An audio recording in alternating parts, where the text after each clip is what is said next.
बात कर लेते हैं साउथ जोन की, और साउथ जोन में पहला राज्य जो आ रहा है वो है तमिलनाडु। 39 सीटें यहां पर हैं। एनडीए के खाते में 3, इंडिया के खाते में 4, अदर्स के खाते में 2। और अगर पिछले बार से हम मुकाबला करें, पिछली बार से हम देखें तो नफे नुकसान की बात करें तो एनडीए को 3 सीटों का फायदा और इंडिया ब्लॉक को 4 सीटों का नुकसान। सीधे मैं अमिताभ जी का रुख करूं। अमिताभ जी, प्रधानमंत्री मोदी हो, जेपी नड्डा हो, गृहमंत्री अमित शाह हो, राजनाथ सिंह हो, बीजेपी के तमाम बड़े बड़े नेता वो यही कह रहे थे कि इस बार साउथ में बीजेपी का प्रदर्शन बेहतर होने जा रहा है। तो हम क्या माने कि तमिलनाडु में उसकी शुरुआत हो चुकी है। तमिलनाडु में जो पार्टी तरस रही थी सीटों के लिए, वो खाता यहां पर खुल रहा है, एक जमीन यहां पर तैयार हो रही है। देखिए, क्लियरली यहां पर जो मेहनत प्रधानमंत्री ने करी उसका नतीजा हमको देखने को मिल रहा है। वहां पर AIADMK जो पार्टी है, जो DMK की या इंडिया ब्लॉक की ओपोनेंट पार्टी है, वो कहीं ना कहीं पोस्ट जयललिता एरा में, उनकी मृत्यु के बाद वो पार्टी कमज़ोर हुई है। और नेशनल लेवल पर भारतीय जनता पार्टी उस अपोजिशन स्पेस को कहीं ना कहीं इस चुनाव के हिसाब से कैप्चर करने में कामयाब रही है। तभी हम देख रहे हैं कि उनका टारगेट था 20% से ऊपर वोट शेयर लाना। 22% वोट शेयर आप बता रहे हैं, और 3 सीटें हो सकता है इनमें से कोयम्बतूर, थेनी, कन्याकुमारी, जहां पर स्ट्रांग कैंडिडेट्स थे, अन्नामलाई खुद लड़ रहे थे कोयम्बटूर से, तो हो सकता है कि इन तीनों पर वहां पर भाजपा को कामयाबी मिले। और ये एक विधानसभा चुनाव से पहले ये एक बहुत बड़ा आगाज वहां पर भाजपा ने कर दिया है।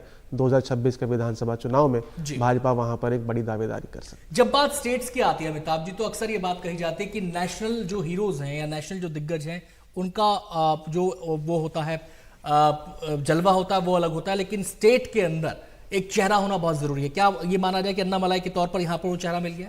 हाँ, स्टेट का चेहरा होना जरूरी है। और कहीं ना कहीं पोस्ट यानी जयललिता जी के मृत्यु के बाद वहां पर एक जो अपोजिशन वैक्यूम है, तो उसको कैप्चर करने में अन्नामलाई कामयाब रहे हैं। यूथ के इमेजिनेशन को कैप्चर करने में कामयाब रहे हैं, बहुत पॉपुलर रहे हैं वो यूथ में। चलिए मैं फटाफट कर्नाटक की बात कर लेता हूं अमिताभ जी, और हमारे पास समय थोड़ा कम है तो आप थोड़ा संक्षेप में इसके बारे में बताइएगा। इस बार जो नफा नुकसान की अगर हम बात करें तो 5 का घाटा है एनडीए को, 5 का फायदा है इंडिया को। इसकी वजह क्या देखते हैं आप? देखिए, इसकी वजह ज़्यादातर ये है कि स्टेट गवर्नमेंट ने भी अपनी गारंटीज़ की अच्छी खासी इंप्लीमेंटेशन करी है, जिसका फ़ायदा ज़रूर उन्हें महिला मतदाताओं में और SC ST लोअर OBCs में मिलता हुआ दिख रहा है।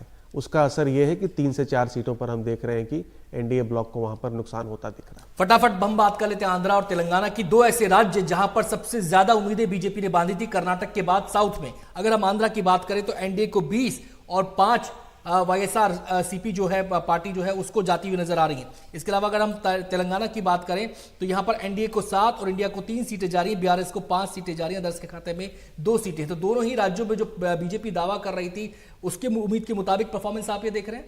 देखिए, तेलंगाना में जरूर BRS की कमजोरी का फायदा कांग्रेस की जगह वो लोग पोस्ट दिखा रहे हैं कि बीजेपी उठा रही है। तो कांग्रेस पार्टी वहीं की वहीं है, और 9 से जो 5 हो रही है BRS, वो बीजेपी के खाते में ऐड हो रहा है। तो नेशनल लेवल चुनाव है, PM मोदी की पॉपुलैरिटी वहां पे ज्यादा है। और अगर आंध्र में देखें तो TDP के साथ अलायंस करने का फायदा क्लियरली दिख रहा है।